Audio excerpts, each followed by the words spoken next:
selected effective drugs on blood pressure and heart rate in dog. Select start. Read to continue. Recap consists of 10 questions. Introduction. Actions of many drugs are not confined to a single system of the body. A drug may act on a single organ or multiple organs of the same or different systems. It may act at one site but produce an effect at another site. The present experiment, which simulates a live anesthetized dog, demonstrates the effects of a few drugs on the cardiovascular system. These drugs act on different receptors and organs to produce similar or opposite effects. By conducting an experiment on an anesthetized dog, one can appreciate the effects of various drugs upon blood pressure and heart rate. Further, based on the effects produced, one may also be able to identify the nature of a new substance, trying to know the unknown in relation to the known. This experiment forms an important screening tool in the early phase of research to identify potentially useful antihypertensives, vasodilators, vasopressors, and similar other drugs affecting the cardiovascular system.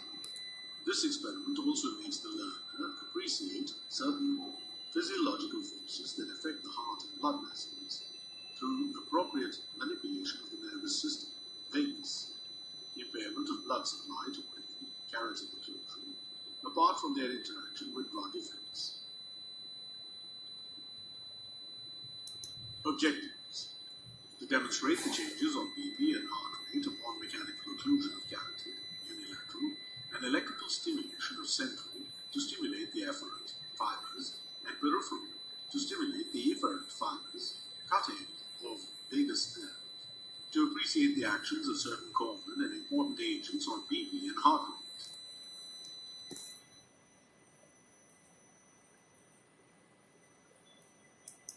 Materials required. Click each material to see the preview. Click each drug for more information.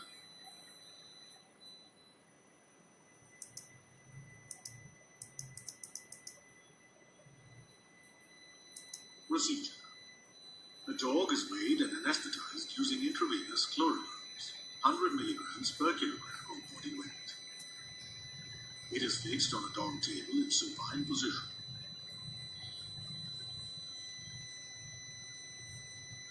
Right femoral vein is cannulated with a catheter to inject drugs. Its neck is dissected to expose carotid arteries and vagus nerves. After separating from the vagus nerve, the left common carotid is inserted with an arterial cannula connected to a data acquisition system and a computer display through a pressure transducer. The changes in blood pressure are graphically represented on the computer display. The left side vagus is cut into central and peripheral end for applying electrical stimulation later in the experiment. The right common carotid is identified and exposed for later use. Drugs are injected one by one into the femoral vein, and BP is recorded and displayed on the computer screen. At any point of time, the BP and heart rate can be noted using the crosshair, which will appear by clicking the display. The drug administration is marked on the chart.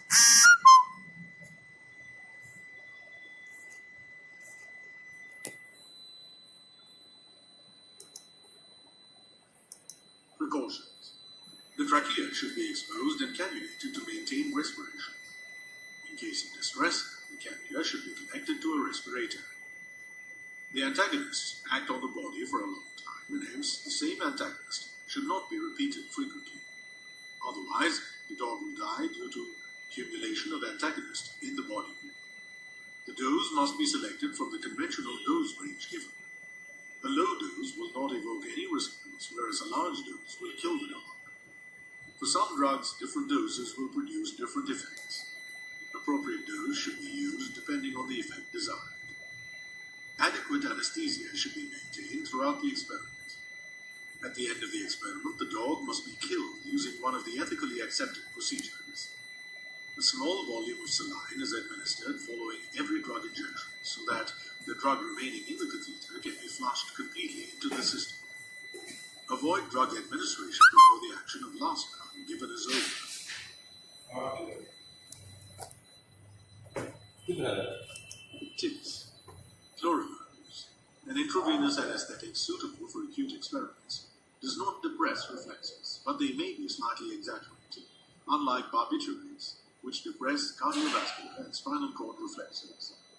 Mean arterial BP and average BP are not the same. Average BP is the sum of systolic and diastolic BPs divided by 2. Mean BP is approximately the sum of diastolic BP and 1/3 of the pulse pressure. For example, if systolic and diastolic BPs are 120 and 80 millimeters of mercury, respectively, then the average BP is 100 millimeters of mercury and the mean BP is 96 millimeters of mercury. The reading that is corresponding to the midpoint of the BP recording should be taken as mean BP. The trough and peak roughly correspond to diastolic and systolic BPs, respectively.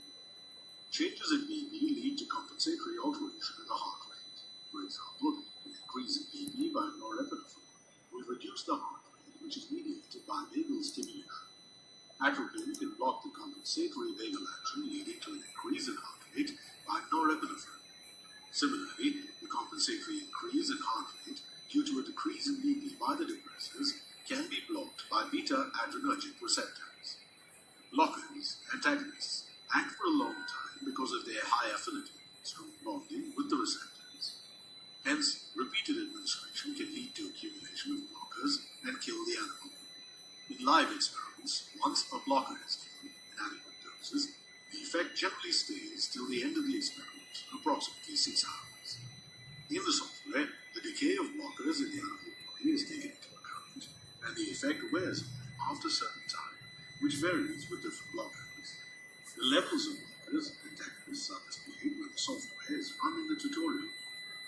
If the level of an antagonist falls below a certain level, it may not block the action of agonists. In examination mode, the blocker level is not displayed. Instead, whether a particular blocker is currently acting or not will be shown, and this information is updated every minute. Unlike in tutorial mode, the blocker action levels cannot be removed when running in examination mode. During live experiments, saline must be injected immediately after each drug administration in order to flush the drug remaining in the catheter. Otherwise, the remaining drugs get mixed with the next drug administered, leading to an unpredictable response. The carotid occlusion, common carotid, leads to an increase in BP due to a reduction in baroreceptor impulses. It leads to increased chemoreceptor activity, carotidopathy, due to reduced pressure in the baroreceptor area and reduced blood flow through carotid body. Alpha-adrenergic blockers will abolish the effect of carotid occlusion. Electrical stimulation of the central cutting nucleus often leads to a decrease in BP. Afferent impulses traveling along the stimulated vagus nerve to the cardioinhibitory center, and efferent impulses passing down the other intact vagus nerve. An unexplained increase in BP and HR has been noticed on some occasions. Atropine will block the effects of vagal stimulation. Epinephrine, adrenaline, stimulates both alpha as well as beta receptors. This is the reason why it produces a biphasic effect on BP pressor response, followed by a short depressor response. To elicit the beta action of epinephrine, administer a low dose, that is, 0.1 microgram per kilogram, or administer epinephrine, following an alpha-adrenergic blocker. Sir Henry H. Dale demonstrated that adrenaline, which increases BP when given alone, elicits a depressor response after agotoxine, an alpha-adrenergic blocker administration. This came to be known as Dale's vasomotor reversal or epinephrine reversal.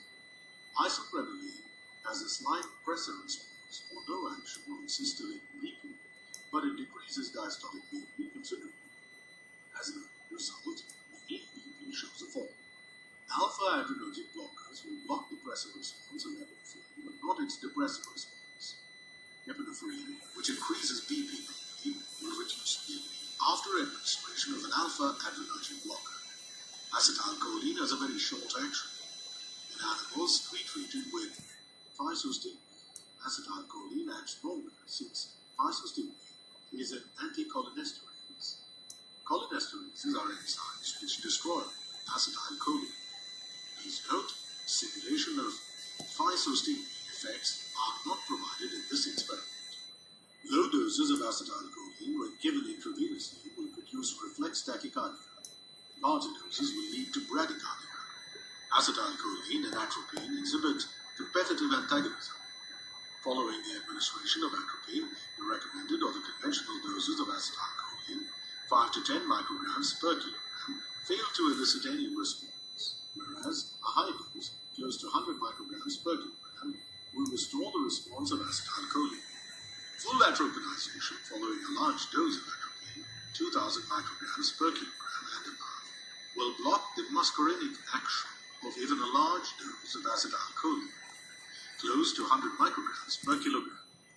But very large doses of acetylcholine, 150 to 200 micrograms per kilogram, will produce a nicotinic action or ganglionic action.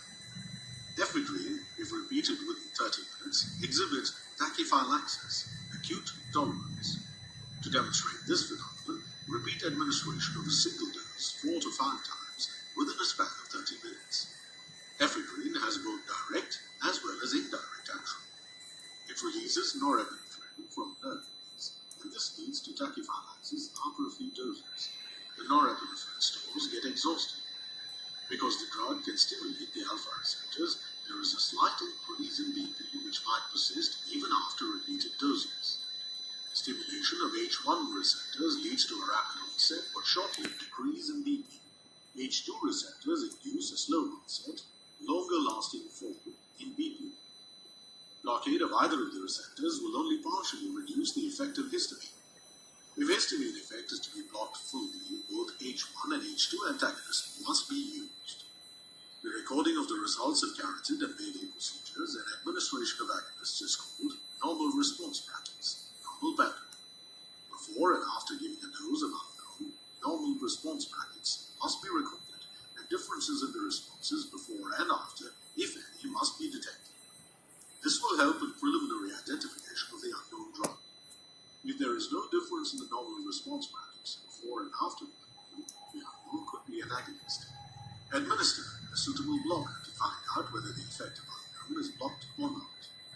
The unknown drug could be a blocker too, and hence the unknown drug must be judiciously given. Do not extend the recommended dose of 0.1 to 0.2 milliliter. Start with 0.1 milliliter and repeat it only when there is a need. If the unknown is a blocker, repeated doses of it might kill the dog.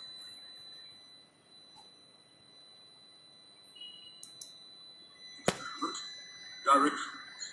To demonstrate the changes on BP and heart rate upon mechanical occlusion of carotid, unilateral, and electrical stimulation of central to stimulate the afferent fibers and peripheral to stimulate the efferent fibers, cutting in the venous nerve. To appreciate the actions of certain common and important agents on BP and heart rate. Instructions. Select any drug or procedure from the drop-down menu and click Apply or Inject.